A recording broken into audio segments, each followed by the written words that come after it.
Self-defense myth 34. I'm good at this, so I must be good at that.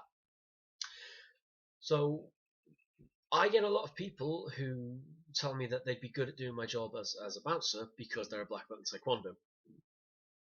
I also get people telling me that they'd be good at Brazilian Jiu-Jitsu because they're a black belt in Taekwondo. I'm not meaning to pick on Taekwondo, but it deserves to be picked on.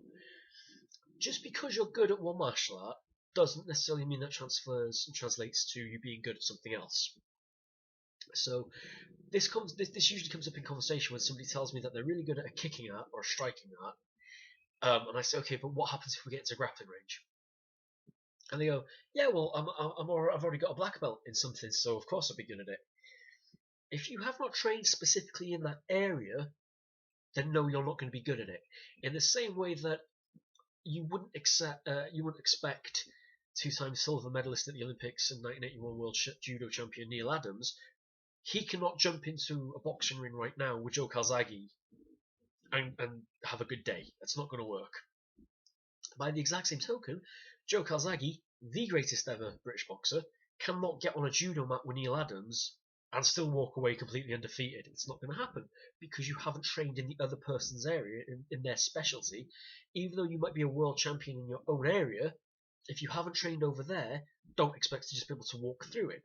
It's incredibly insulting to people when this happens. You know, oh, I'm a black belt Taekwondo, so I could definitely get on a judo mat and hold my own against you. No, you couldn't.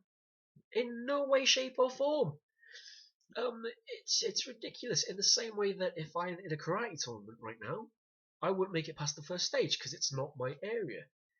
The Thai boxing might help to a certain extent, but it's not what that area is, so it doesn't work. So just because you've got a black belt in this over here doesn't automatically translate to you being really good at something else over there.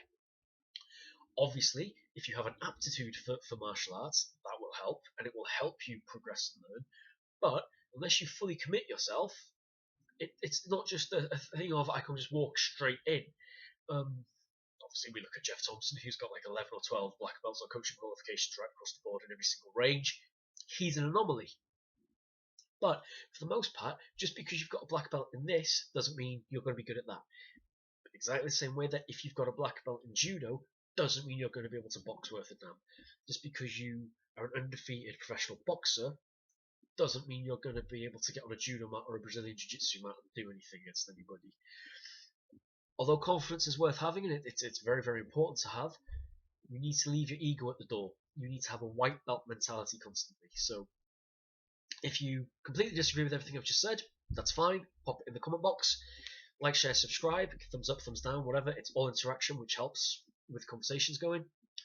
Until next time, train hard, train smart, stay safe.